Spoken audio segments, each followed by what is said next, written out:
Presiding Officer, the loss and trauma experienced by people across Scotland throughout the COVID-19 pandemic cannot be overstated. We remember all those who have lost their lives or had them permanently changed. It's my hope that through the Scottish Government's cooperation with both the UK and Scottish COVID-19 public inquiries that we can help provide some answers and some relief. I know the Chamber will appreciate that we would not normally make a statement regarding engagement with public inquiries while their proceedings are live. However, as the Minister responsible for COVID-19 inquiries, I am making this statement to address issues raised by the UK inquiry at the preliminary hearing on the 26th of October and to give our reassurances on our commitment for a full response. In order to ensure the inquiries can take forward their necessary work without undue speculation, I hope the Chamber will also appreciate that we do not intend to provide a running commentary on the work of either inquiry. The Scottish Government established the first public inquiry in the UK to examine the response to COVID-19 in December 2021, ahead of the UK Government commencing the UK-wide public inquiry. It's important to note that both inquiries have made all their requests to witnesses in confidence, and those requests are not public. All those receiving requests, including the Scottish Government, have been told by the inquiries not to share their content. It's entirely up to and wholly a matter for the independent inquiry chairs to determine, where appropriate, whether to publish the material they receive. The Scottish Government is obliged to comply with this requirement, and as such I will not and cannot provide precise details on any of the requests that the Scottish Government has received to date, including specific information on what has been asked of individuals who have received requests from the inquiries.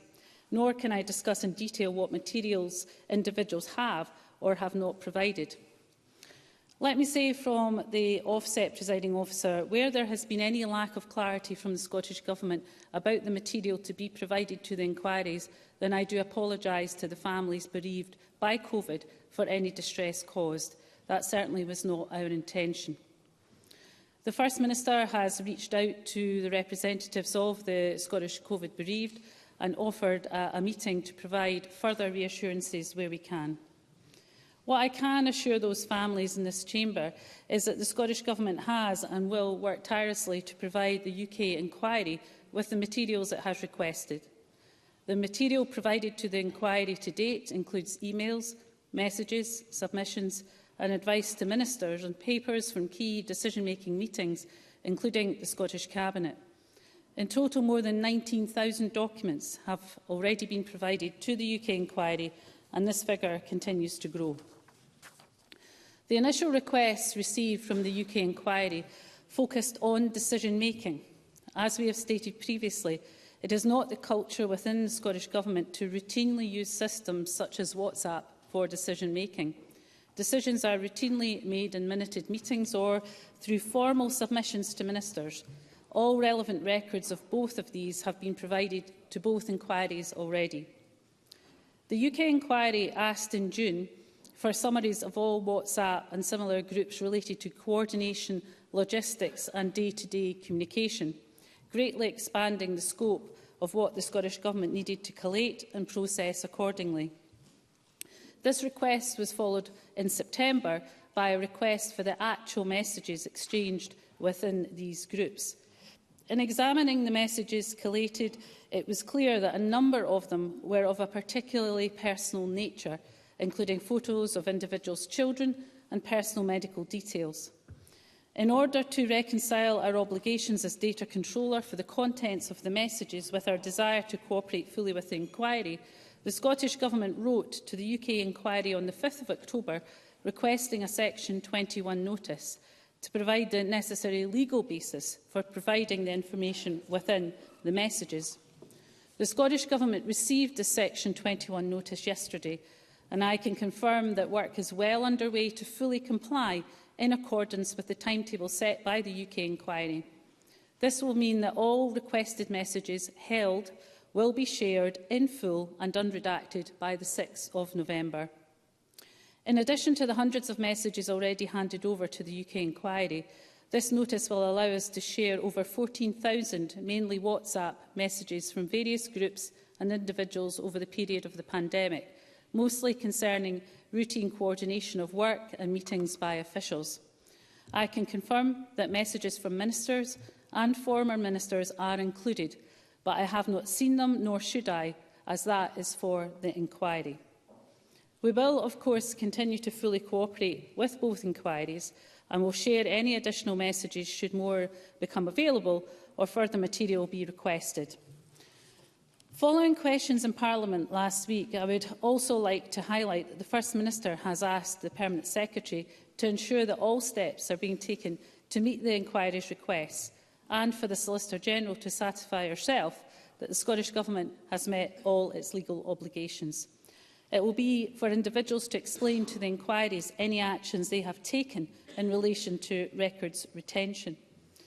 As the First Minister recently stated, should either COVID inquiry want more information, then we expect every Minister, past and present, and every government official to comply. I can confirm that the First Minister will, when submitting his final statement for Module 2A in the coming days, hand over WhatsApp messages unredacted to the inquiry. Presiding Officer, I'd now like to offer some insight and reassurance regarding the handling and retention of records, including but not limited to informal communications by the Scottish Government. The Scottish Government has clear record management policy, including transcribing and storing salient information from informal communications, such as evidence of decision-making, to a centralised record system. The Scottish Government's duty to create and retain records has remained consistent throughout the period looked at by the inquiries, and we've complied with that. The Scottish Government has maintained a detailed record and evidence of key decisions taken during the pandemic. Our policies fully comply with our legislative obligations under the Public Records Scotland Act 2011 and other legal obligations. The Scottish Government's records management policy makes clear what must be recorded in the official record, as it is not practical, cost-effective or necessary for any organisation to retain every single exchange that everyone working within that organisation creates. To be crystal clear, there is not and has never been a need for material without business value to be retained as part of the corporate record. Colleagues exchanging pleasantries, chatting electronically about inconsequential or personal matters while working from home during lockdown should not be retained. No government, no organisation of any size routinely retains that material because it has no business use. It should also be noted that there are clear legal requirements not to retain data, and particularly personal data, for which there is no legitimate purpose. These legal requirements are statutory and UK-wide. Prior to the development of a dedicated mobile messaging policy in November 2021, the retention of mobile messages was covered in the Scottish Government's record management policy. The records management policy continues to apply to all records. The guidance has always been clear that regardless of the platform, information relevant to the corporate record must be saved. The mobile messaging policy drafted by civil servants is intended to ensure responsible and effective use of messaging applications. It's consistent with and supplements the established records management policy. This policy covers a range of applications used on mobile devices, including but not limited to WhatsApp. The policy does not prohibit the use of messaging applications, but requires people to consider the benefits and risks of using these apps and to ensure that any usage is compliant with records management responsibilities and data protection requirements. This policy encourages consideration of security and privacy when using mobile messaging apps, including whether the application allows for the automatic deletion of messages after a set period to address the risk of messages being misused if a mobile device is lost or compromised. Let me be clear, however, that contrary to some reports, there is not and has not ever been a requirement for any official, let alone ministers, to auto-delete messages without ensuring that relevant information from them is captured and saved appropriately first. The Scottish Inquiry wrote to the Scottish Government's Permanent Secretary on the 5th of August 2022, requesting that all material of potential relevance to the inquiry be retained. The UK inquiry to date has not written to the Scottish Government with a specific request for record retention.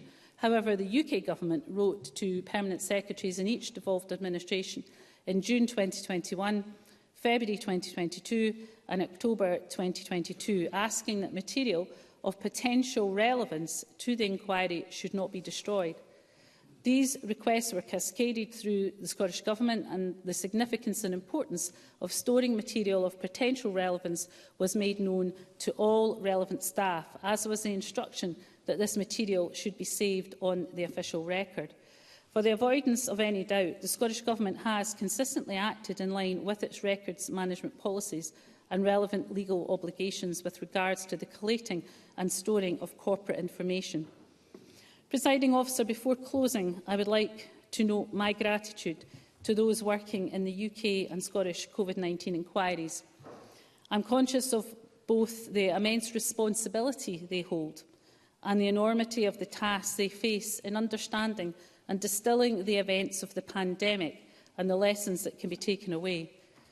We all stand to benefit from the work that they take forward on our behalf, and I'm pleased with the constructive relationship that has developed between both inquiries and Scottish Government officials, including in the context of challenging deadlines and detailed scrutiny. I'm happy to reiterate the Scottish Government's pledge to continue the highest standard of cooperation already established with both public inquiries, those affected by the pandemic, particularly those who bore some form of loss, have placed a great deal of trust in the Scottish Government, not just to take on the challenges that COVID-19 posed, but also to be open and accountable about our performance. That trust is of the most importance to me and to the Scottish Government, and we will continue to work to make sure that we are acting accordingly. Thank you, Presiding Officer. I'm now happy to take questions. Thank you.